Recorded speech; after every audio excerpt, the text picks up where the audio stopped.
Hari ini kita nak bincang beberapa hukum yang ditanya pada kita. Yang pertama sekali berkenaan dengan isu kesalahan keselamatan langkah-langkah khas baru-baru ni. Orang panggil SOSMA. Boleh tak tangkap orang tanpa pertuduhan dulu? Takak dulu macam mana? Asasnya memang tak boleh lah. Asasnya memang tak boleh lah. Orang tak ada tiba-tiba tangkap. Tapi jika sekiranya dapatan bukti dan dapatan hujah-hujah, tapi benda tersebut masih dalam perlu kepada siasatan demi siasatan, maka pada masa itu kita kata dibolehkan dalam tempoh yang terhad. Pertama, dia kena faham ada beban bukti ni tak sama. Sebab sekarang ni penjenayah yang hebat-hebat, dia sifatnya terancang. Tuan-tuan tengoklah sebagai contohnya scammer bank. Scammer bank. Saya pergi ke Perak baru ni. Bila? Baru lagi hari Jumaat baru ni. Pergi Perak. Sebelum saya ceramah tu, wakil bank ceramah, tanpa sebutlah bank mana. Ceramah tajuknya scammer je. Wakil bank sendiri pun ada yang kena tu. kena scam. Kena scammer. Hak ni 65, hak ni 85, hak ni banyak. Tapi macam mana beban pembuktian nak tak ada. Buat laporan, boleh sekadar koleksi hipung je lah. Payah nak detect. Dia bijak. Dia guna nombor telefon ni, dia guna nombor ni, dia guna nama ni, dia guna ni, dia guna ni. Payah. Nak kata mana-mana saya tak tahu. Boleh berlepas diri. Itu pun satu. Dan perancangan-perancangan kita tengok sekarang ni dalam filem-filem, macam mana kadang-kadang bergerak di belakang tabir ni, kadang-kadang mereka yang mengaktifkan ini, orang pun tak tahu. Ada tuan-tuan tengok macam jenis dunia lain lah, mafia yang hebat-hebat. Kadang-kadang dia ni pakar baik dengan orang gini, tapi di belakang tu kamai. Keluarga dia tak tahu, tapi dia adalah kepala utama. Contoh perkara seperti itu. Jadi beban pembuktian ini sukar. Perlu dilihat, ditengok di ini. Tuan-tuan kalau tengok CI je, crime investigation. Macam mana nak buktikan dia? Kadang ada siapa sudah tak apa. Bila tunjuk gambar baru mengaku. Ataupun bila tunjuk bukti benda lain baru mengaku. Asalnya tak ada. Banyak kali kita tengok macam tu. Jadi kes-kes macam ni. Sebab itu salah guna tak boleh. Tapi memang dengan ke arah menuju ke arah kepada subjek yang sama, begini. Pelik. Ini antaranya. Tapi kalau sekadar zon biasa, kita kata la ibrata bizannil bayyin khata'uhu. Tidak boleh kita iktibar zon yang nyata salahnya. Tak pasal-pasal kawan ni tak boleh. Ingat saya pernah tanya seorang hakim yang arif. Hakim. Dia hakim, bukan hakim syariah lah, hakimnya. Saya tanya dia. Saya kata, Tuan Hakim, ni masa saya kecil lagi itu. Di Terengganu lah. Betul lah, kawan saya tu ayah dia hakim, ketua hakim masa tu.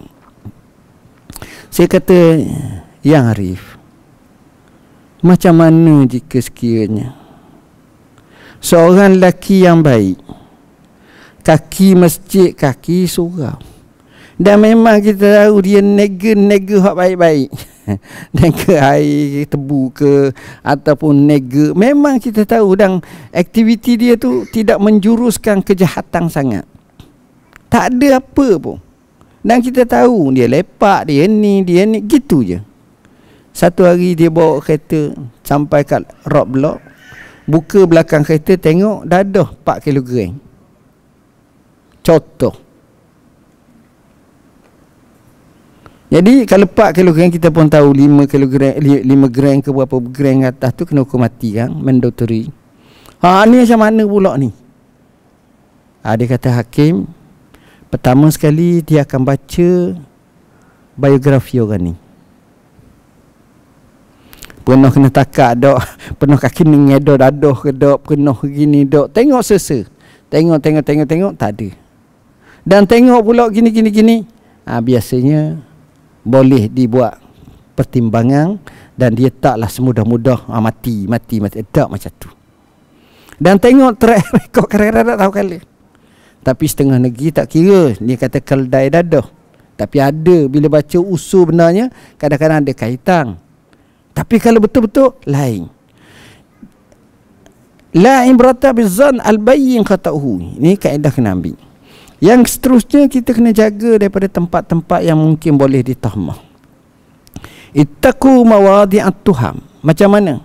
Macam kalau kita tengok, kita ni orang baik, tapi kita selalu minum air dekat dengan kedai nombor ekor.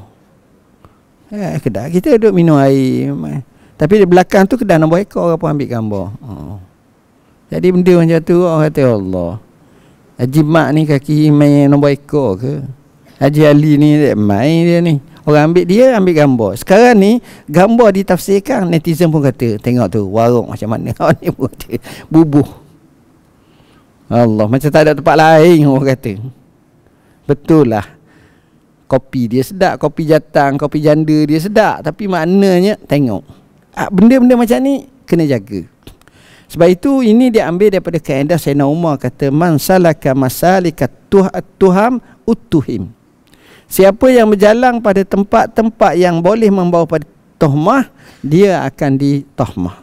Jadi para ulama kata, kalau awak nak tangkap orang ataupun apa, maka kena ada cara dia. Saya sebut, kadang-kadang orang tu tak salah. Orang tu tak salah, tapi dia mungkin dihukum. Caranya, sebagai contoh, Imam Ad-Daraqutni rahimahullah, dia karang kitab Al-Mu'talih wal-Mukhtalif.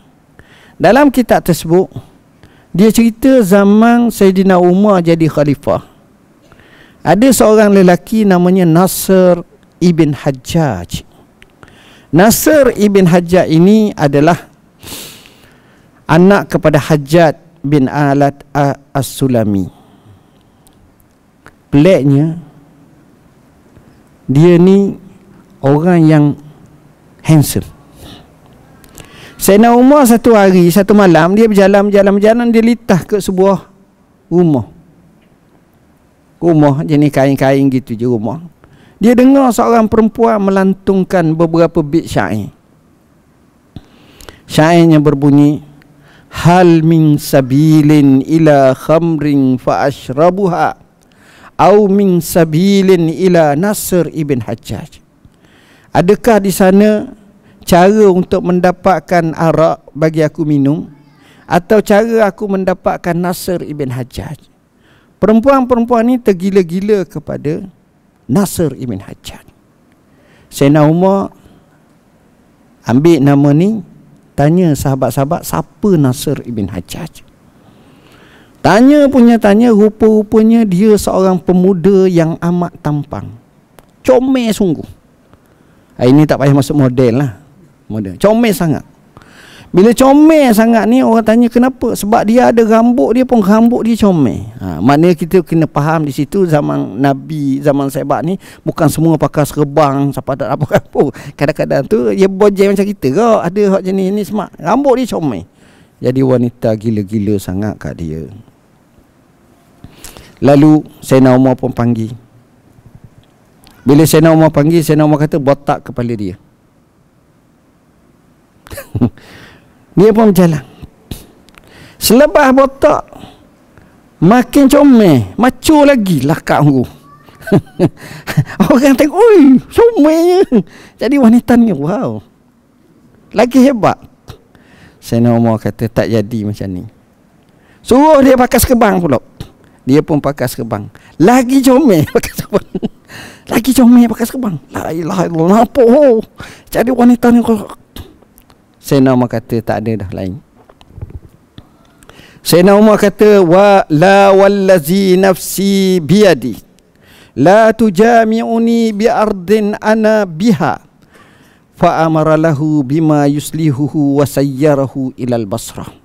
Sayyidina Umar kata, tidak demi jiwaku di tangannya, yakni di bawah kuasa Tuhan, tidak berhak aku duduk bersama satu negeri dengan orang ni. Tak boleh. Fitnah banyak ni, tak boleh. Lalu dia suruh atar orang ni macam buah daerah lah. Sebab itu buah daerah ni bukan dosa. Dia salah kat kita ni, masalah salah. Dia buah daerah pergi ke mana? Ke Basrah. Daripada Madinah pergi Basrah. Sampai ke Basrah. Cerita ini disebut dalam At-Tabaqat, disebut dalam Al-Isabah dan banyak kitab. Ada saya dengar daripada guru kami kata, selepas dia pergi ke Basrah, tiba-tiba perempuan-perempuan Basrah pula tergila-gila kat dia. Selamat dari Madinah, di Basrah pula. Di sinilah para ulama mengambil hukum mendahulukan berkenaan dengan maslahah umum berbanding dengan maslahah khas. Dan kita bahas pandangan Zarkashi, As-Sarkhasi, Al-Alusi, Taqiyuddin dan lain-lain lagi cerita masalah tersebut. Cuma dalam Islam dia nak buktikan keadilan mesti kena adil.